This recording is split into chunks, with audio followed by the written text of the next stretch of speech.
Hello everyone, कैसे हैं आप सब। एक बार पुनः से कोचिंग क्लासेस पर स्वागत है। उम्मीद करता हूं आप सब अच्छे होंगे। Class 12 physics NCERT chapter first में आज का टॉपिक है विद्युत क्षेत्र की तीव्रता, इंटेंसिटी ऑफ इलेक्ट्रिक फील्ड। इसका हम यूनिट देखेंगे, मतलब मात्रक भी देखेंगे और विमीय सूत्र पूरा कंप्लीट करेंगे बच्चों। लेकिन आपको लास्ट तक देखना होगा, तभी आपको क्लियर हो पाएगा।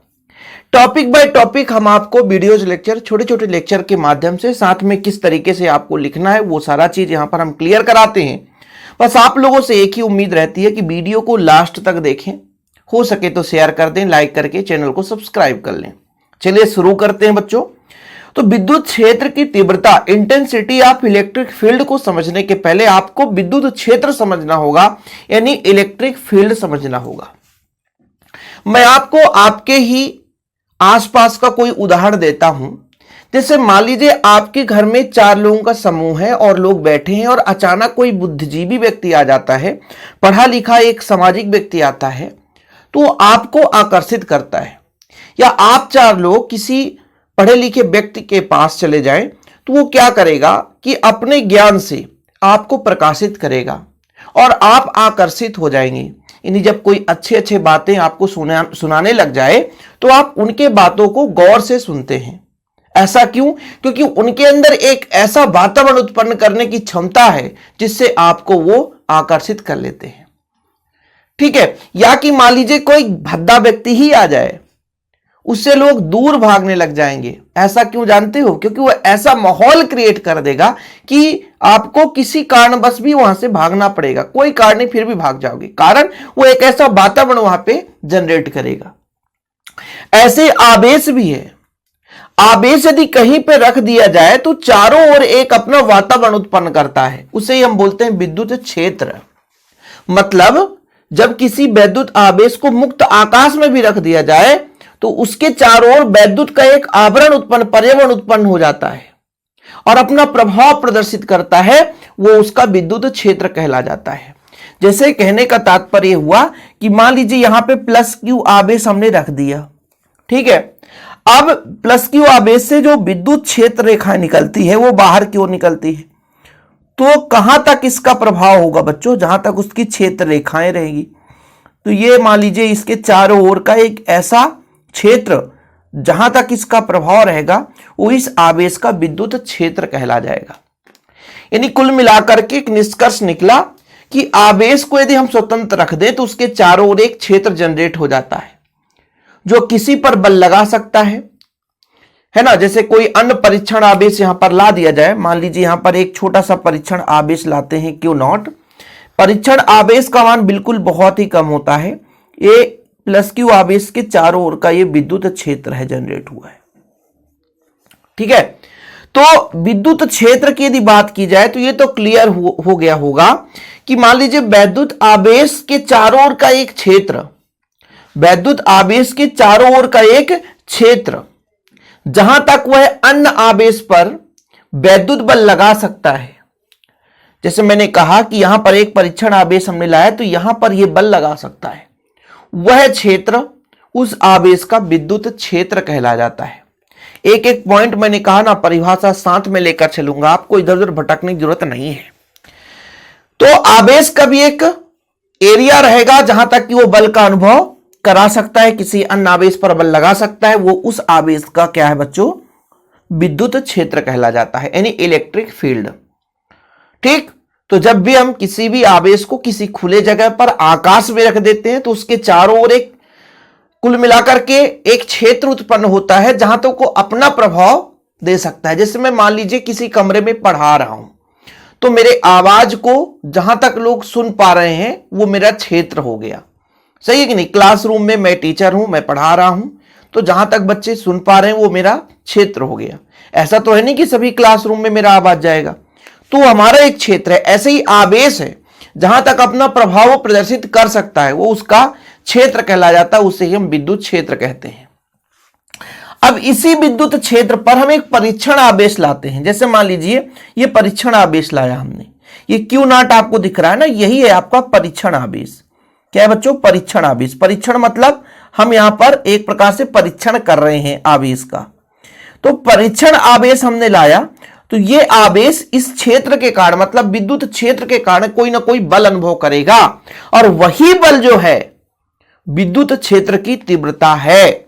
मतलब ये जो विद्युत क्षेत्र की तीव्रता ये है कि हमने परीक्षण आवेश को लाया, और उस परीक्षण आवेश को लाने पर वो परीक्षण आवेश इस प्लस क्यू आवेश के कारण कितना बल का अनुभव करता है, या कितना बल आवेश पर लग रहा है, वही विद्युत क्षेत्र की तीव्रता है। यानी किसी भी विद्युत क्षेत्र पे रखा हुआ एकांक आवेश यानी परीक्षण आवेश जितने बल का अनुभव करेगा वो विद्युत क्षेत्र की तीव्रता कहला जाती है। अब मान के चलता हूं कि ये प्लस है, तो यदि प्लस आवेश लाया तो इसको दूर ले जाने की कोशिश करेगा, बल लगाएगा। यदि माइनस आवेश लाएंगे तो वो पास लाने की कोशिश करेगा, क्योंकि अंदर की ओर खींचेगा। तो ये चीजें हैं। तो विद्युत क्षेत्र क्लियर हो गया होगा कि मान लीजिए कोई प्लस क्यू आवेश है, उसके चारों ओर एक ऐसा क्षेत्र जहां तक वो अपना प्रभाव प्रदर्शित कर सकता है या किसी अन्य आवेश पर बल लगा सकता है, वो उसका विद्युत क्षेत्र कहला सकता है, इलेक्ट्रिक फील्ड कहलाता है। लेकिन उसी इलेक्ट्रिक फील्ड पर हम जब परीक्षण आवेश लाते हैं, इन एकांक धन आवेश लाते हैं, तो एक बल का अनुभव करता है। वो जितने बल का अनुभव करता है उसे उस बिंदु का हम क्या कहते हैं, विद्युत क्षेत्र की तीव्रता कहते हैं। चीजें क्लियर हो गया। यानी विद्युत क्षेत्र के किसी बिंदु पर हमने एक परीक्षण आवेश लाया, और ये जो परीक्षण आवेश इस प्लस क्यू आवेश के कारण कितना बल का अनुभव करता है बच्चों, इस विद्युत क्षेत्र का वो तीव्रता है। कि तीव्रता का मतलब हम इतना ताकत के साथ इस पर बल लगा रहे हैं, कितना जोर से हम बल लगा रहे हैं, उसकी तीव्रता है। मतलब किसी व्यक्ति को मारो तो कितनी तीव्रता के साथ आप थप्पड़ मार दोगे। ठीक बच्चों, ये चीज हो गया।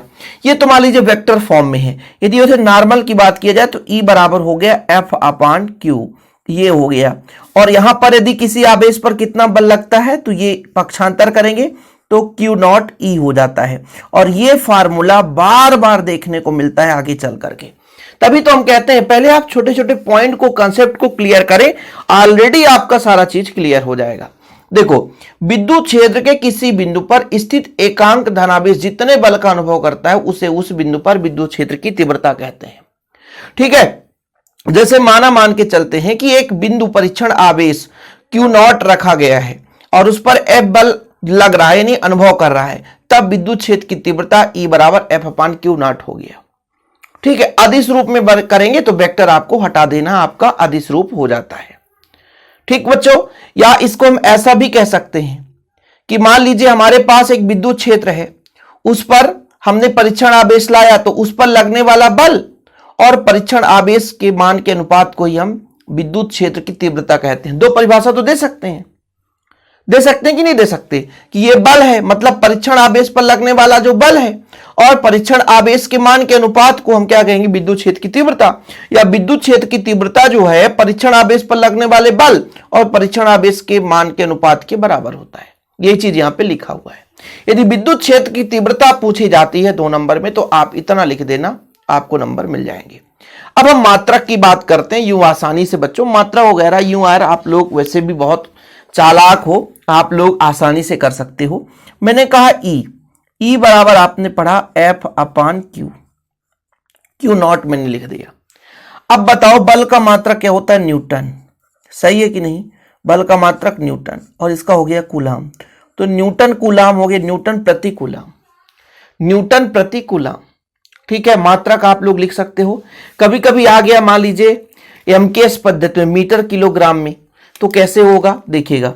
बल बराबर क्या होता है, द्रव्यमान गुणित त्वरण, यही तो होता है। बल बराबर होता है द्रव्यमान गुणित त्वरण। और यहां पे आवेश का होता है धारा गुणित समय। ठीक। अब देखो बच्चों, द्रव्यमान का तो किलोग्राम होता है। ठीक है, तो अभी द्रव्यमान एक स्टेप में रहने दो, लेकिन ये त्वरण का क्या होता है सर, त्वरण का होता है वेग बटे समय। तो एक समय ऑलरेडी था, एक समय और आ गया, तो समय का स्क्वायर हो गया। तरीका मैं आपको समझा रहा हूं। ठीक है, द्रव्यमान का द्रव्यमान रहने दो, सर वेग का भी सूत्र होता है दूरी बटा समय, एक और समय आ रहा है तो धारा का धारा रहने दो, एक और समय आ गया तो समय का क्यूब हो गया। अब इसका एमकेएस पद्धति में कोई मात्रक बताएगा? बिल्कुल बन जाएगा सर, बहुत आसान है। तो द्रव्यमान का हो जाएगा किलोग्राम, दूरी का हो जाएगा मीटर, प्रति धारा का हो जाएगा एम्पियर, और बटे में ही है ना समय का हो जाएगा सेकंड का पावर 3। अब यदि बटे में ना लगाते तो इनमें माइनस लग जाता।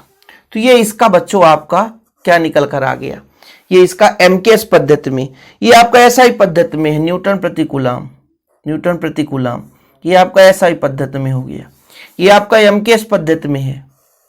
ठीक है, नहीं तो फिर कंफ्यूज हो जाओ। यदि इसको ऐसा नहीं लिखना है तो किलोग्राम, मीटर और फिर ये एम्पियर, इसको इन्वर्स लगाएंगे ऊपर जाएगा तो, और समय का सेकंड पावर -3, ये भी मात्रक हो गया।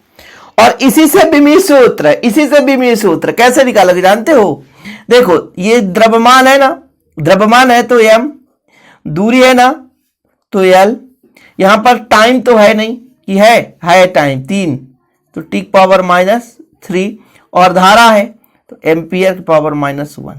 ये लो आ गया आपका बिमी सूत्र। ये होता है बच्चों जब आप एक निश्चित पॉइंट पे चलते हो ना, एक डायरेक्शन पे चलते हो तो चीजें क्लियर हो जाती है। ठीक है, तो यहां से आप लोग इसको ऐसा भी लिख सकते हो, न्यूटन कूलम इनवर्स। भाई कई प्रकार से लिखा हुआ मिलता है, और जब एग्जाम आता है ना तो वहां पे लोग कंफ्यूज हो जाते हैं कि सर ने तो ये बताया था और अब हम क्या करें, अब हम क्या करें। तो ये देखो भाई न्यूटन प्रति कूलम इसका मात्रक है, न्यूटन कूलम इनवर्स, और बिमी सूत्र निकालोगे तो बल का है ml टिक पावर -2, और आवेश का होता है धारा गुणे समय, तो धारा एम्पियर t ऊपर जाएगा तो -3 हो जाएगा, a ऊपर जाएगा तो -1 हो जाएगा। और वही चीज मैंने भी निकाला है, ml टिक पावर -3 1 पावर -1। ये पूरा विधिवत लिखकर समझाने का रीजन यही होता है कि जो बच्चे यदि नोट्स बनाता है ना यार, तो प्रॉपर रूप से नोट्स बनाएगा, उससे इधर उधर भटकने की जरूरत नहीं रहेगी। हमारे चैनल पे आएगा, प्रॉपर रूप से नोट्स बनाते चलेगा। और जिसको नोट्स लेना है तो कांटेक्ट नंबर में हमेशा अपना पर्सनल नंबर देता हूं 9685299149 968529 इस नंबर पर आप कांटेक्ट करके नोट्स ले सकते हैं। अब कुछ और इसका बेसिक है, जैसे मान लीजिए माइनस क्यू आवेश है तो विद्युत क्षेत्र रेखाएं अंदर की ओर चलती है, प्लस क्यू आवेश है विद्युत क्षेत्र रेखाएं बाहर की ओर चलती हैं। और जब भी हम यहाँ पे परीक्षण आवेश लेते हैं तो इसका मान इतना कम होता है, इतना कम होता है कि भाई साहब बस 0 के बराबर ना हो। परीक्षण आवेश का मान बहुत ही कम लेंगे क्योंकि यहाँ से आकर्षण या प्रतिकर्षण हो जाएगा, इसलिए परीक्षण आवेश जो है बहुत ही अल्प लेना होता है, ध्यान रखिएगा। तो ये कुछ फैक्ट हैं जिनको आप लोगों को तैयार करना है तो कर सकते हैं। फिलहाल तो बच्चों अभी के लिए इतना ही। वीडियो पसंद आए तो लाइक करके शेयर जरूर करें। जय हिंद, वंदे मातरम।